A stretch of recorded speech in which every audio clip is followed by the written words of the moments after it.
Hi everyone, this is part two. I am so fortunate to have another crew member who is willing to talk to us a little bit about some of the preparatory safety measures that the boat has to take in the mornings and maybe at the end of the day before it's launched, and also what kind of trainings there are.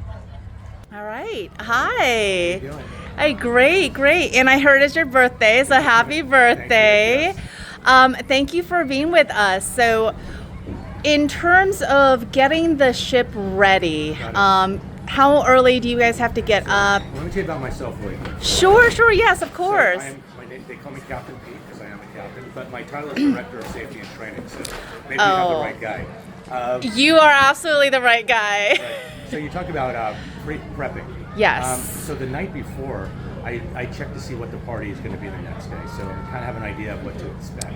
Okay. So I come to the boat. The first thing I do is, as I'm walking up, I check all the wires to make sure they're all secure, nothing's like untied overnight, and I look for walk along the boat to make sure there's no damage or anything. So I do a real quick cursory review of what the boat looks like.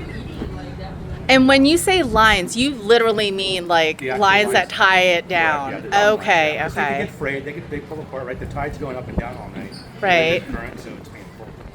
So you just never know what you're going to get. So usually it's okay.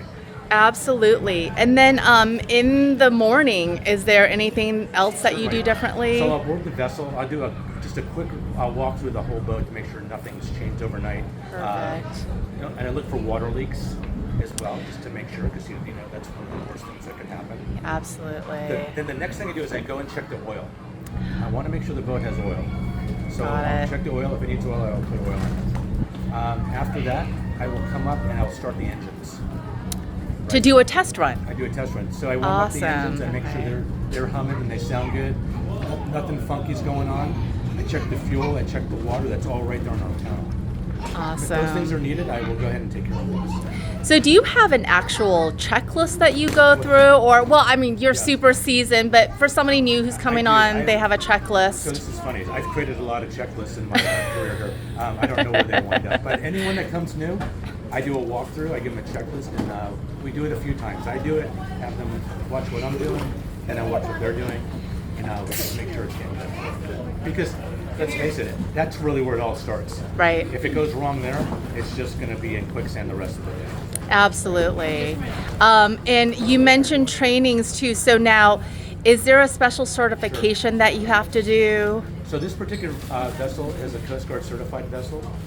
We have a certificate of inspection that the U.S. Coast Guard gives us. So Oh, annually, wow. they come aboard and we go through everything. We do safety, we do man overboard, we do first aid. We don't throw anyone in the water though. I was going to ask what that entailed. Sometimes we ask for volunteers, but no, we'll throw a life jacket or something in the water. Okay. By the way, it's a big boat. We have to turn the boat. Right. We're all talking to each other. We're talking to the captain. We're talking to the crew members. Right. We're giving distances. Then we pull that up on the boat. It's usually a dummy, by the way. And then we administer first aid to them. So the Coast Guard will say, okay, something's wrong. It had a heart attack, or there was a head gash or something. Got it. But we also do that monthly. We have monthly crew meetings. Wow. And we go over all of the safety stuff. We do complete walkthroughs. We have a lot of fire extinguishers on this boat. I noticed And a lot of that. fire safety, because the absolute worst thing is maybe sinking is bad, but a fire on a boat is the absolute worst thing that can happen. So we have fire suppressant systems in the engine rooms. We have fire extinguishers all over the boat. So when my captains, when I quiz them, did you look at this? Did you look at that? What's this one? Did you look at the dates? Because dates on fire extinguishers are very important. Absolutely. They have an end date. So that's the pre-pro, and that's getting this boat ready and ready for the passengers. So, and to me, that's the most important aspect of the day. And when the crew gets here, I will review to them what the day looks like, what to expect, what type of party I assume it is by the information we've been given, and then we prep the boat. And when I say prep, we serve alcohol.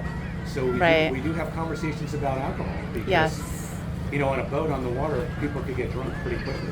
And alcohol is flammable. And it's flammable. So we Yes. have all of that. Yep. And speaking of that, we also do birthday parties here. And people light candles. So there's this whole thing of just there's fire on the boat every once in a while. We do sternos. Behind me is a whole food bar.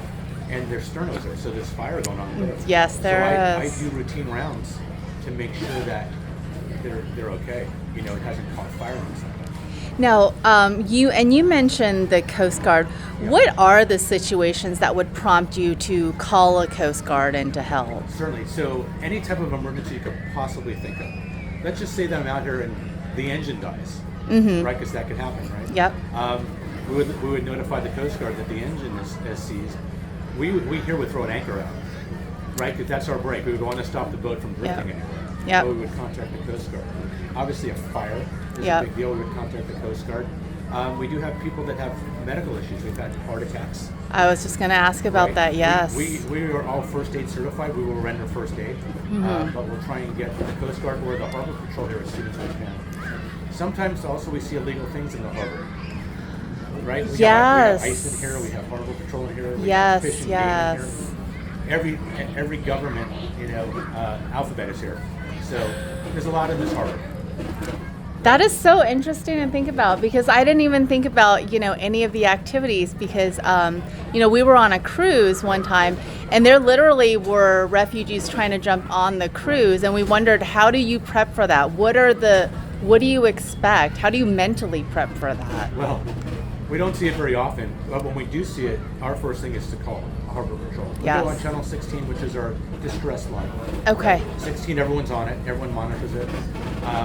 And that's a radio It's frequency. radio, yes. Yep. Yeah. And we just tell them, we see something, say something, as we say, especially here in the harbor. We don't want that on our boat. We don't want it in the harbor Absolutely. either.